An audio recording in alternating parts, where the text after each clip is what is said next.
Se você vai ser dentista, advogado ou negociante, seja qual for a sua vocação, então adquira conhecimentos profundos das Escrituras. Sim, das Escrituras Sagradas, da Bíblia. Muitas pessoas não se entregam a nenhuma filosofia ideológica nem a nenhuma fé religiosa e ficam à mercê dos ventos para as levarem a qualquer direção. Venho lhes pedir que se entreguem ao Senhor Jesus Cristo.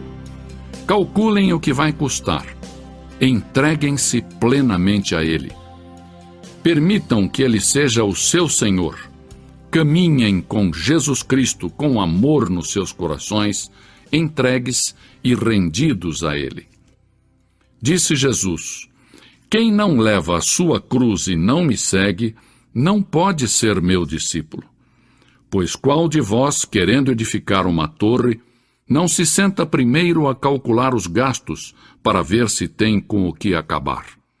Para que não aconteça que depois de colocar os alicerces, e não a podendo acabar, todos os que a virem comecem a zombar dele, dizendo: este homem começou a edificar e não pôde acabar.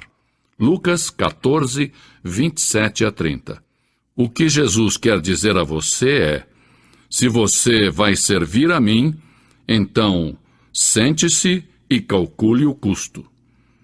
Quando abordamos a palavra de Deus, enfrentamos 3 problemas. Primeiro, o intelectual.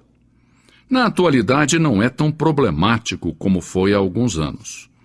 Quando eu ia à escola, a ciência parecia oposta à palavra de Deus. Na atualidade, muitos cientistas creem em Deus. Mas o problema intelectual que eu enfrentava é semelhante aos que muitos enfrentam hoje. Eu tinha que decidir quem era Jesus Cristo. Era o Filho do Deus vivo? Era o caminho, a verdade e a vida?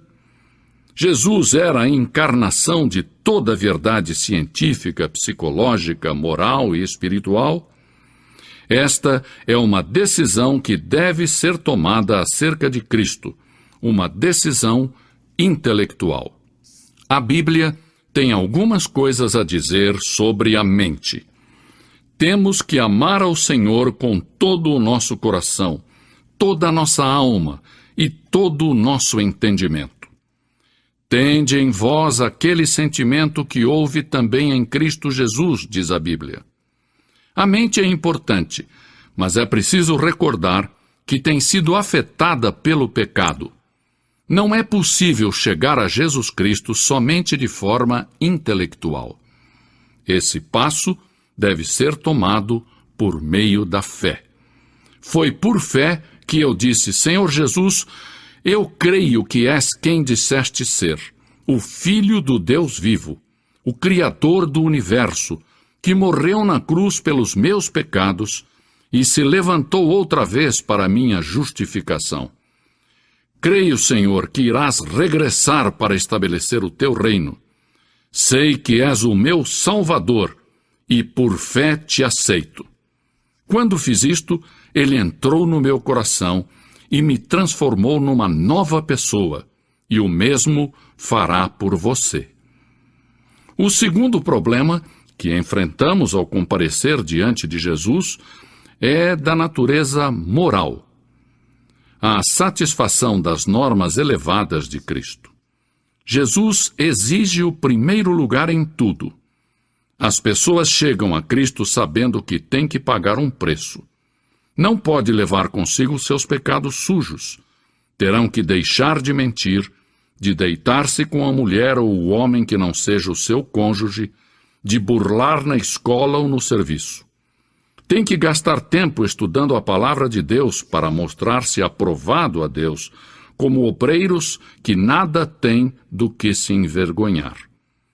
Todas estas coisas são custosas. Você está disposto a pagar o preço? Não é possível levar uma vida limpa na atualidade. Só há uma maneira: com Cristo no seu coração. O apóstolo Paulo disse: já estou crucificado com Cristo, e vivo não mais eu, mas Cristo vive em mim. Gálatas 2:20.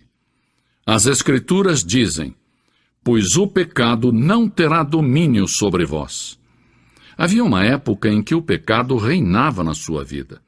Mas quando você aceita Cristo, o pecado já não domina mais você. Cristo reina e pode ajudar você a satisfazer as altas normas morais e éticas que Ele mesmo estabeleceu. De imediato, o aceitar a Cristo não nos fará perfeitos. Suponhamos que você aceite a Cristo e se rebele e caia. O que acontece? Diga então imediatamente: ó Senhor, lamento, perdoa-me. Eu me afasto deste pecado com a tua ajuda e não quero voltar a cometê-lo. Se você o confessar, Ele, Jesus, é fiel e justo para perdoá-lo. Se tem pecado, corra para Ele e diga: Senhor, tenho pecado, me arrependo, e eu me rendo perante a Ti. O terceiro problema ao aceitar a Cristo é emocional, porque em realidade todos nós somos mente, vontade e emoções. Deus quer ser o Senhor da sua carreira, do seu casamento, das suas amizades, da sua moralidade. Quer que entreguemos tudo. Ninguém diz que tem que chorar ou rir quando aceitar a Cristo. Mas não se pode olhar na cruz e entender o seu significado profundo sem sentir-se comovido pelo fato de que Deus enviou seu Filho, o Senhor Jesus Cristo, para que derramasse o seu sangue e morresse por você, para que você pudesse ter perdão dos seus pecados e vida eterna com Deus. Deus nos faz 3 chamadas. Primeiro, nos chama a pessoa de Jesus Cristo. Vinde, pois, e arrazoemos, diz o Senhor, ainda que os vossos pecados são como a escarlata, eles se tornarão brancos como a neve. Isaías 1:18.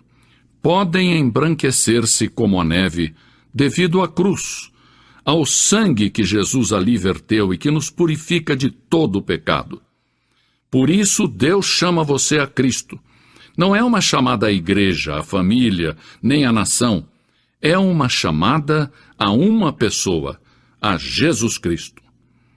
Em segundo lugar, Deus nos chama à consagração. A palavra consagração significa apartar-se. Nós podemos nos dedicar, mas somente Deus pode nos consagrar. Rogo-vos, pois, irmãos, pela compaixão de Deus, que apresenteis os vossos corpos como um sacrifício vivo, santo e agradável a Deus.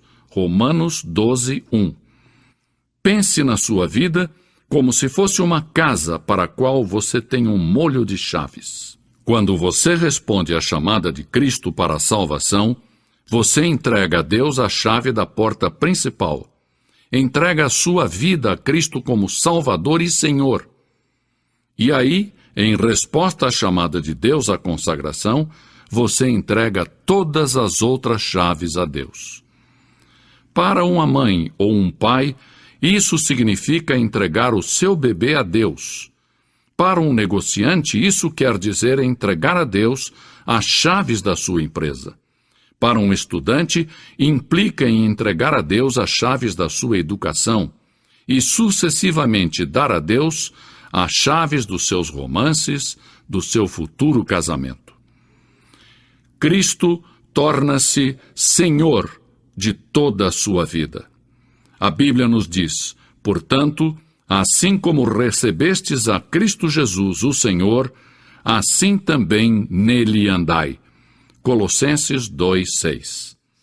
Em terceiro e último lugar, Deus nos chama a servir.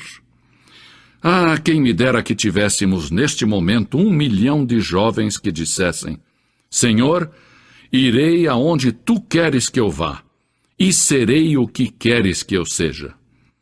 Sim, Deus os necessita, requer enfermeiras e doutores, negociantes e políticos, líderes cristãos que estão dispostos a pagar o preço, dar um passo à frente e servir a Cristo.